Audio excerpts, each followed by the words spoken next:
willkommen in der Noppenplätzchenscheune. Mein Name ist Blockstar und Freunde, es geht Schlag auf Schlag, habe ich hier etwa schon wieder einen neuen Kandidaten für das Kobi-Set des Jahres 2023. Neulich war es bei mir noch der Jagdpanther, Video könnt ihr da oben auf dem i sehen. Jetzt haben wir hier das Sturmgeschütz von Kobi, die 2575, das Sonder-Kfz 167, hier in der Limited Edition, Maßstab 1:28 auf dem Bautisch stehen. Natürlich Historical Collection in 3 Farbtarn und ich glaube, da wir hier auch wieder Innenleben haben, bekommt der Jagdpanther Konkurrenz. Aber Glauben ist nicht Wissen. Freunde, kommt mit mir jetzt auf den Bautisch, dann schauen wir uns den Inhalt dieser Limited Edition genauer an.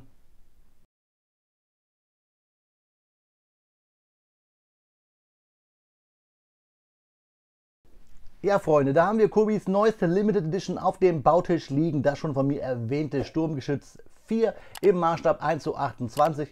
Limited Edition erkennt man immer daran, dass man Stacheldraht dabei bekommt. Nein, kleiner Gag, aber oft liegt bei einer Limited Edition, wenn es ein Panzer ist von Kobi, ein deutscher, immer ein bisschen Stacheldrahtgedöns dabei. Nein, natürlich hier an der gelaserten Typenplakette. Wir haben 1104 Steinchen, 2 Minifiguren, nämlich hier einen deutschen MG-Schützen mit diesen Splittertarn. Der sieht so ein bisschen aus wie auf einem bekannten deutschen Foto aus der Zeit. Und wir haben hier den Kommandanten unseres Sturmgeschützes. Stacheldraht, Sandsäcke, Munition. Und was ich ganz cool finde, hier ein gebauter Patronenkasten. Gefällt mir. Hintergrund sieht wirklich aus so ein bisschen wie Jahreswechsel 44, 45. Natürlich Historical Collection World War II versteht sich. Schauen wir uns die Rückseite an. Die Fakten, die bekommt ihr gleich bei mir. Zertifikat liegt natürlich drinne. Wir sehen, dass das Fahrzeug 24,5 cm lang wird und 10 cm hoch. Wir können ein wenig die 7,5 cm Kanone bewegen, die Luke aufmachen. Wir haben mal wieder einen Maybach Motor, den wir außen einbauen können, und wir können natürlich reinschauen in den Kampfraum. Es gibt noch Fakten zum Maschinengewehr und hier habt ihr auch noch mal ein originales Schwarz-Weiß-Foto ergänzend zu dem Video aus dem Intro. Was natürlich cool ist, und das habe ich euch noch gar nicht verraten, ist, dass wir einen Katalog dazu bekommen. Ist natürlich cool. Dass wir natürlich immer wieder 15% Rabattcode bekommen, ist auch cool. Aber viel cooler, dass mir irgendein kleiner süßer Hase von euch da draußen dieses Set bestellt hat. Ich habe mir das gar nicht bestellt und es war einfach da. Vielen lieben Dank an den oder diejenige da draußen.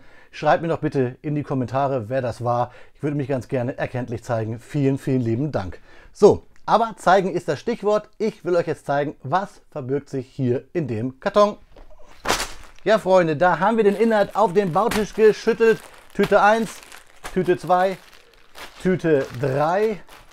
Wie immer bei den Limited Editions jetzt in letzter Zeit hier oben auch bedruckt. Wir haben eine DIN A4 Anleitung ungefähr, Klammer gebunden. Das Design spiegelt sich zum Karton und wir haben hier das Zertifikat und wir sehen hier das gelaserte Typenschild bzw. die 2 für den Motor ja auch mit der Nummer 85 und dem Präsidenten von Kobi. Der hat hier seine Unterschrift gelassen. Vielen Dank dafür.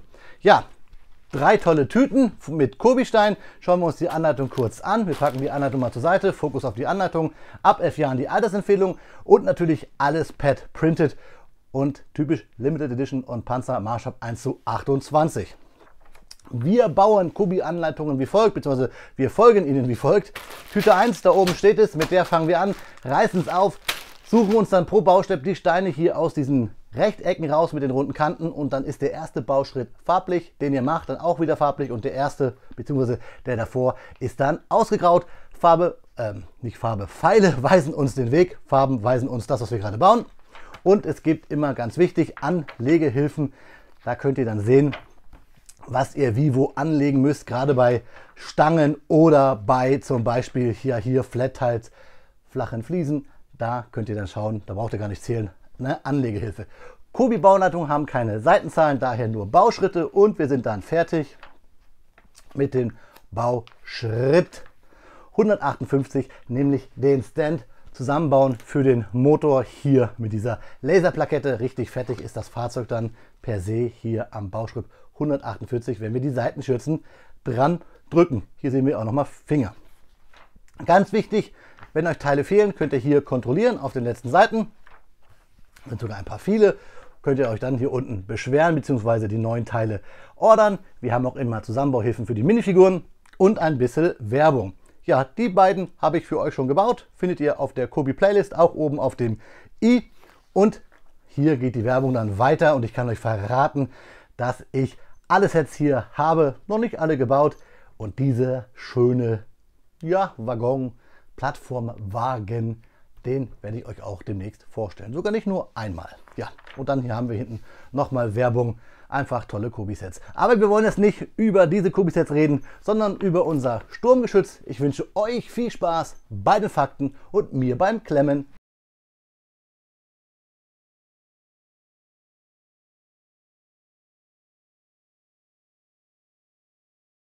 Speedbildzeit ist Faktenzeit.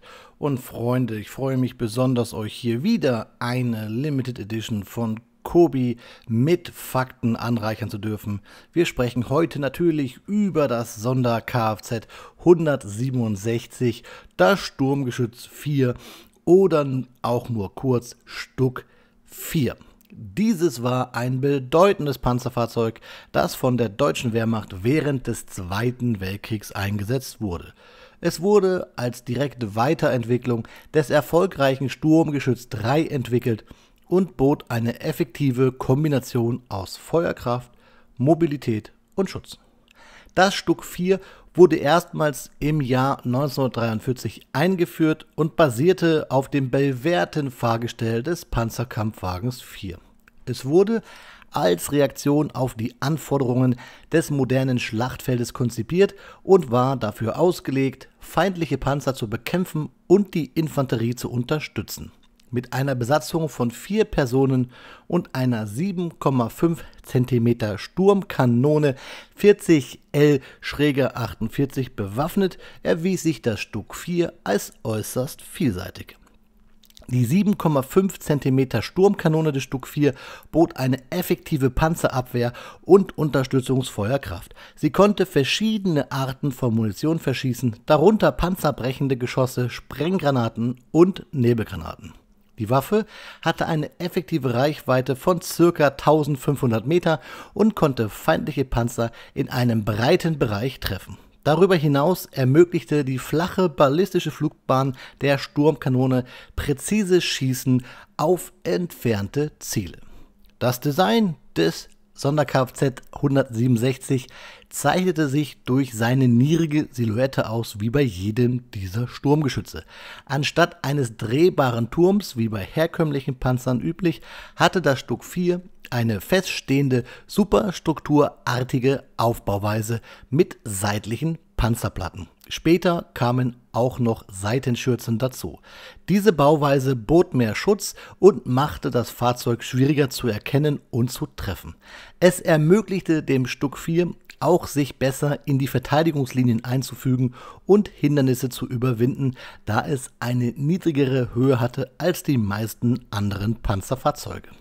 Die Produktion des Stuck 4 begann im Jahr 1943 und dauerte bis zum Ende des Zweiten Weltkrieges im Jahr 1945 an.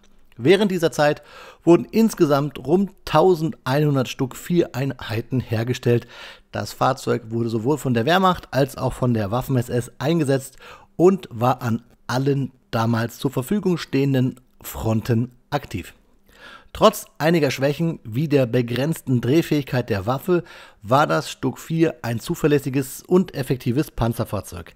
Seine einfache Konstruktion und seine robuste Bauweise machten es leicht zu warten und zu reparieren, was zu einem bevorzugten Fahrzeug unter den Besatzungen es machte. Insgesamt war das Sonder-Kfz 167 Sturmgeschütz 4 ein bemerkenswertes Fahrzeug des Zweiten Weltkriegs. Es kombinierte Feuerkraft, Mobilität und Schutz, um seine vielfältigen Aufgaben wie die Unterstützung für die deutsche Armee zu bieten.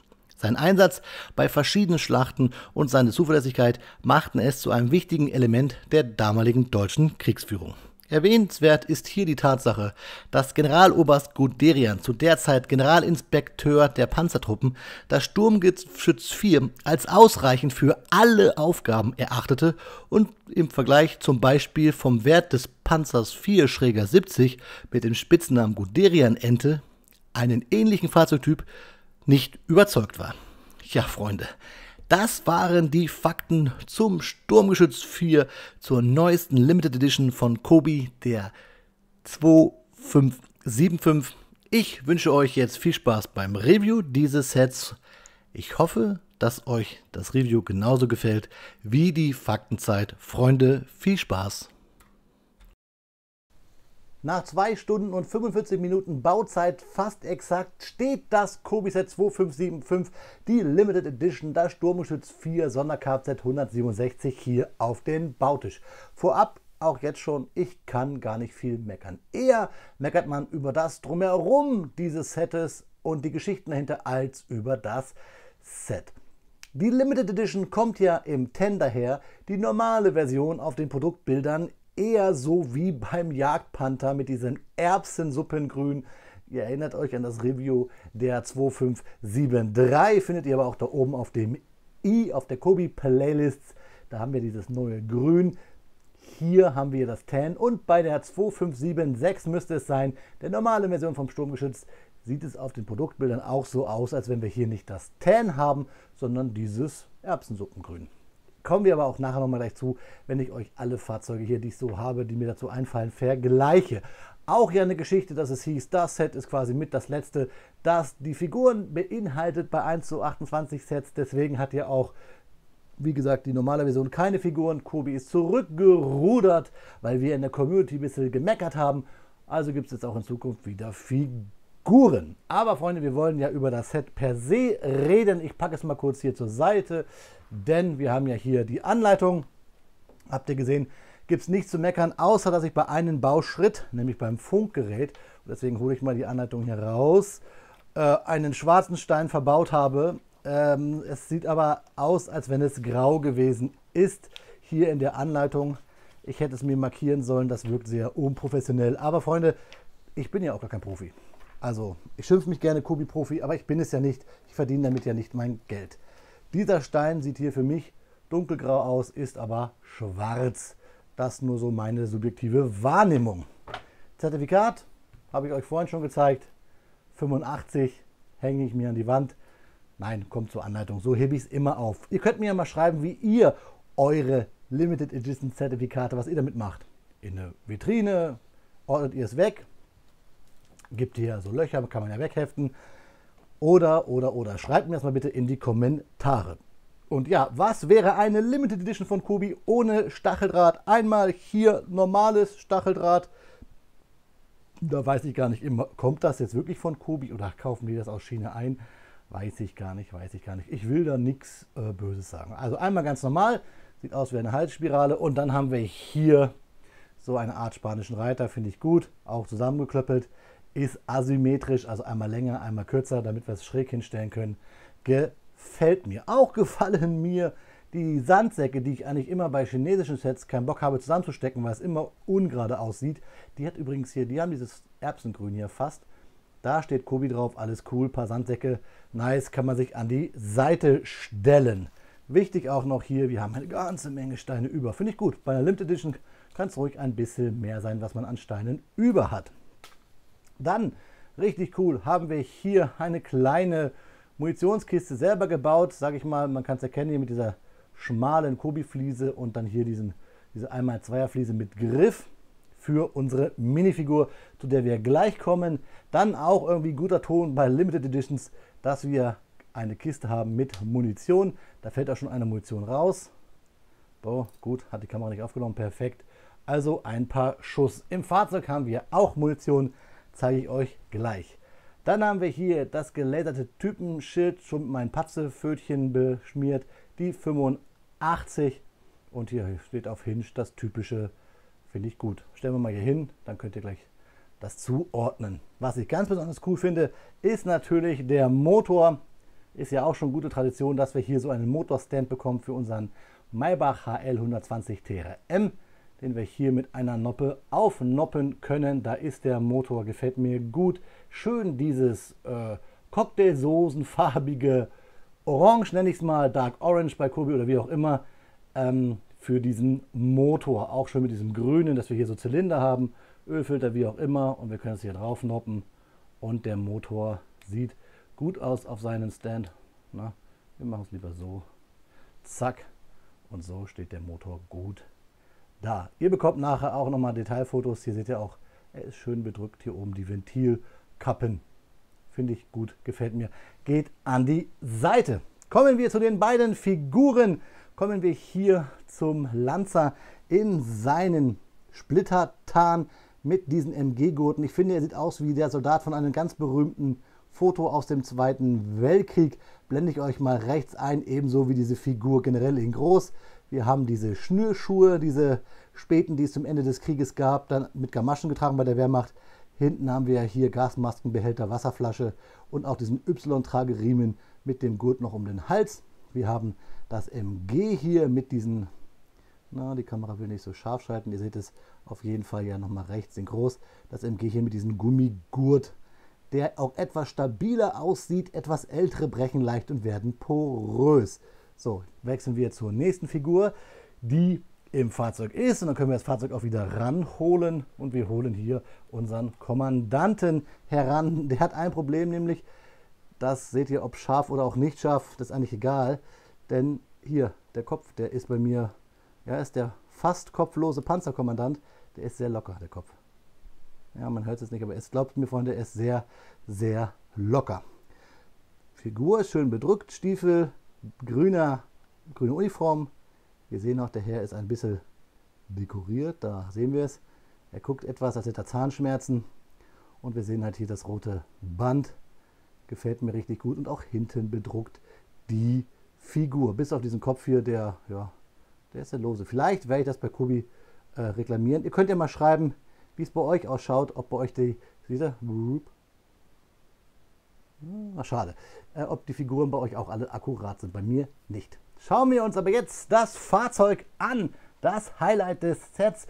Und ich kann euch echt sagen, ich bin ein bisschen in der Bredouille. Ich habe euch letztens beim Jagdpanther gesagt, das vielleicht beste Kubi-Set des Jahres 2023. Und jetzt habe ich hier ein Set stehen, das für mich schon wieder das beste Set des Jahres 2023 sein kann. Obwohl es ein paar Macken hat und nicht viele. Die größte Macke ist vielleicht das neue Räderwerk, das vielleicht der ein oder andere von euch cool findet, weil wir damit ja auch tolle Bautechniken hinbekommen, aber es wirkt nicht ganz so akkurat, das sind kleine Räder, das gefällt mir nicht so gut. Was mir auch nicht so gut gefällt, ist das Braun. Das wirkt an manchen Stellen etwas milchig und dadurch etwas, billig. Und billig sollten Kubi-Steine eigentlich nie wirken. A, sind sie es nicht und B, sind sie es nicht. Punkt. Wir haben viele Drucke, das gefällt mir. Wir haben hier diesen Scheinwerfer, wir haben hier die Luken drauf gedruckt, wir haben hier quasi ist es schon das Periskop? Ich meine ja, drauf gedruckt, sieht ein bisschen aus wie ein böses Monster hier. Spaß beiseite, gefällt mir auch gut die Drucke, auch dass wir hier sogar theoretisch was reinklemmen könnten. Die vielen Balkenkreuze auf Schürze und nicht auf Schürze und dann hinten im Motorraum, machen wir die Klappe auf.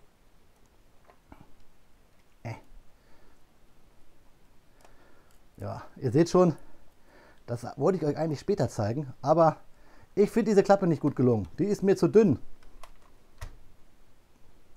Sie ist mir zu dünn und das ist auch keine gute Kubi-Steine-Klemmkraft, wenn der Hebel zum Rausziehen der Platte, wenn der zu leicht abgeht. Naja, aber ich wollte euch den Motorraum zeigen, der ist nämlich cool geworden. Hier auch dieses Orange. Eine Klappe, viele Noppen und da passt natürlich da unten auf der Noppe der Motor drauf und auch da oben haben wir schöne Klappen. Wir haben hier Luken, dass wir in das Fahrzeug reingucken können und wir können auch hier natürlich abnehmen, um in das Fahrzeug reinzuschauen. In den Kampfraum, da sehen wir nämlich die von mir schon angesprochene 7,5 cm Kanone. Wir sehen hier diese Löcher, das sind die Granaten. Die Shells, die Kartuschen, die ich euch gerade gezeigt habe. Wir haben hier einen Sitz für den Kanonier oder vielmehr für den Funker, denn da haben wir das Funkgerät mit den eben gerade von mir erwähnten schwarzen Stein. Die Kanone ist sehr gut geworden, die gefällt mir optisch sogar besser als die im Jagdpanther. Und hier können wir halt dann die Figur hinstellen für das Maschinengewehr. Wir können die Schürzen auch abnehmen. Die sind halt so schräg drauf, wie beim Original, nicht alles gerade. Und die Schürzen hängen hier auf diesen, eben gerade haben wir es fast noch gesehen, als Munitionskisten. Da sehen wir dann auch, dass wir hier noch Ersatzräder haben und Brecheisen, eine Kiste, Kette hinten drauf und so weiter. Schön auch hier die Radaufhängung, gefällt mir richtig gut. Also dieses Fahrzeug ist auch ohne Schürzen richtig toll anzuschauen. Also auch hier wieder, wir klappen es mal runter, von der anderen Seite richtig cool. Was mir besonders toll gefällt, ist diese schräge hier, diese typische Panzer IV Motorabdeckung. Und wie gesagt, hier schön gebautes Tarnmuster mit dieser Radaufhängung. Gefällt mir richtig gut. Machen wir noch einen kleinen Rolltest.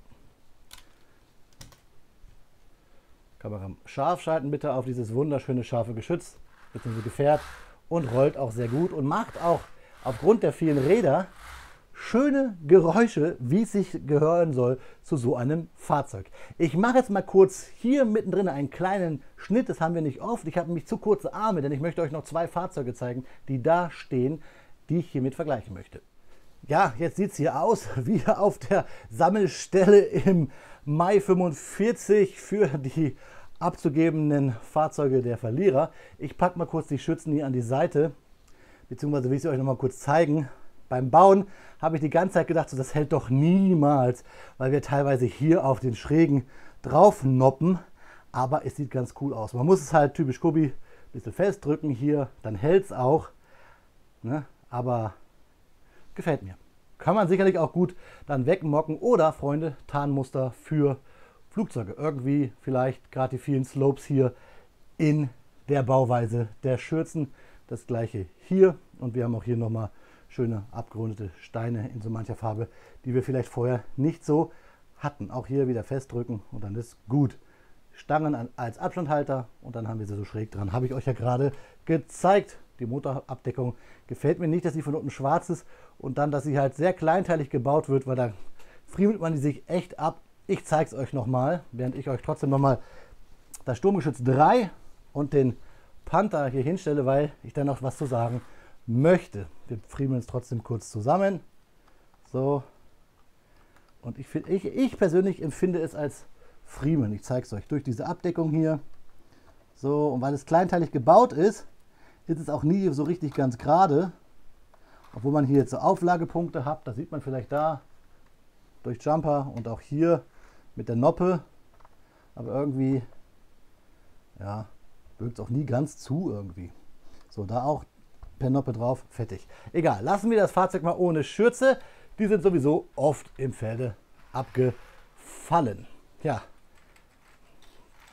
da haben wir nun das Sturmgeschütz 3 aus dem DRK und das Sturmgeschütz 4, jetzt hier die Limited Edition.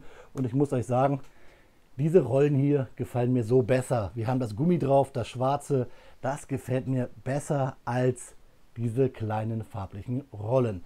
Schreibt mir mal da eure Meinung zu, bitte in die Kommentare. Geht das nur mir so oder sagt ihr jetzt, Bloxy, da suchst du aber jetzt Fehler? Aber mir gefallen einfach die Räder besser. Vielleicht sind sie zu groß so, aber ja, Kubi muggelt ja auch immer mal bei Maßstäben.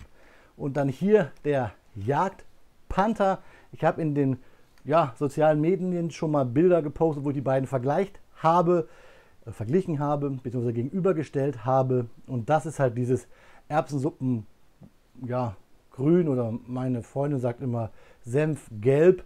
Und ich weiß nicht, Freunde, soll ich mir das Sturmgeschütz auch nochmal kaufen in dieser Farbe? Schreibt mir das auch mal bitte unten in die Kommentare. Wollt ihr da auch ein Review zu sehen oder sagt ihr so, nee, Bloxy, das reicht, wir mögen dich eh nicht? Nee, Spaß, schreibt mir das bitte mal in die Kommentare. Die Figuren sind für mich hier wirklich mit das Highlight im Set. Stacheldraht, klar, gehört dazu und der Motorstand ist auch klasse. Und jetzt stelle ich euch meine letzten hier Sturmfahrzeuge, Sturmgeschütze, Jagdfahrzeuge nochmal gegenüber. Der Jagdpanther, das Sturmgeschütz 4 und das Sturmgeschütz 3 in der DRK-Version. Die Figuren, da denkt ihr euch mal weg, das sind sehr, sehr, sehr, sehr teure dänische Custom-Figuren. Ja, diesmal ein schönes Abschiedsbild oder nicht Abschied ist es ja nicht. Ihr bekommt nämlich jetzt natürlich nochmal Detailfotos von diesem Fahrzeug und dann schauen wir uns zum Abschied noch einmal in die Augen, meine Freunde.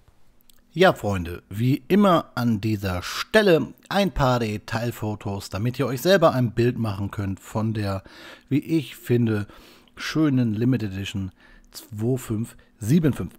Mindestens das zweitbeste, wenn nicht sogar, sagen wir mal, 1B-Set des Jahres 2023 bis hierher. Wir bekommen ja noch den volumösen, monströsen Tiger 131 im Maßstab 1:12 und ich wette, wenn sich wieder mal die Landung in der Normandie jährt, bekommen wir auch einen Sherman 1:12 geliefert. Und wer weiß, wie diese sind. Wenn das so weitergeht bei Kobi, dann muss ich einen Zweitjob annehmen oder einen Dritt- oder Viertjob. Kobi, wenn ihr das hört, bitte, bitte, bitte, ich arbeite auch für Klemmbausteine. Ich brauche nicht viel Essen, ich kann von meinen Reserven zehren. Kleiner Spaß. Ja, Freunde, würde mich echt mal interessieren, wo geht die Reise hin? Wir hatten ja bei diesem Set ja schon irgendwie ein paar Anzeichen, wo es irgendwie sich anfühlt, als wenn wir da an unsere Grenzen kommen. Kobi stampft erst die Minifiguren ein, dann wieder nicht. Wir bekommen jetzt zwei verschiedene Farben. Dann der Maßstab 1:35. Alles etwas komisch, plus natürlich noch hinzu, dass die Webseite von Kobi Stand Mai 2023 ja ein paar Mal ausgefallen ist. Auf jeden Fall in Deutsch, in Englisch ging es und in Polnisch sowieso. Was war da los, Freunde? Ist Kobi überfordert? Schreibt mir das bitte, bitte gerne mal in die Kommentare. Wie ist da euer Empfinden? Auch generell war dieses Set ja erst ausverkauft, dann gab es es doch wieder. Das ist ein bisschen undurchsichtig, wie viele Limited Editions es sowieso gibt von Kobi. Muss man schnell sein? Kann man warten? Lohnt sich der Zweitmarkt? Alles so ein bisschen Fragen, die ich mit euch diskutieren möchte. Vielleicht sollte ich auch mal einen Stream machen, wo ich auf eure Kobi-Fragen eingehe und ich besorge mir ein paar Kobi-Fachleute, vielleicht auch den Arthur. Schreibt mir all das bitte mal, ob ihr sowas wollt, in die Kommentare. Lasst uns ein bisschen über das Kobi-Versum und den Stand gerade Mai 2023 sprechen. Mir fällt gerade ein, auch die Produktoffensive, so viele neue Sets, brauchen wir die alle? Ich denke da an die Alpha-Jets und so weiter. Schreibt mir das einfach mal in die Kommentare. Lasst uns über meine liebste Klemmbausteinmarke und ich hoffe auch eure diskutieren. Ja, das war's jetzt an dieser Stelle. Schauen wir uns zum Abschluss noch einmal in die Augen, meine lieben Freunde. Ja, Freunde, da ist das Video auch schon wieder zu Ende und natürlich war das hier heute ein Clickbait-Titel, aber es ist ja immer was Wahres dran, denn ich finde wirklich, dass Kobi jetzt hier schon wieder einfach ein richtig geiles Set abgeliefert hat. Und ich habe noch gar nicht gesprochen davon, dass ich diese Bautechnik von hier unten, die wir kennen aus den 1:35 Sets, ja hier auch absolut gefeiert habe. Auch wenn ich mich verbaut habe im Speedbuild. Seht ihr vielleicht, müsst ihr mal darauf achten. Also vielleicht für mich dann doch jetzt hier das zweitbeste Set des Jahres 2023 nach den Jagdpanther. Die Geschichten drumherum mit der Limited Edition, mit der Farbe und den Figuren habe ich euch jetzt genug mit genervt. Könnt ihr euer eigenes Bild euch draus machen. Ja, Kobi ist halt dann nicht perfekt. Und vielleicht sollten wir auch Firmen und ihre Produkte nicht immer so auf Tische, auf Tableaus stellen, denn es sind ja nur Produkte.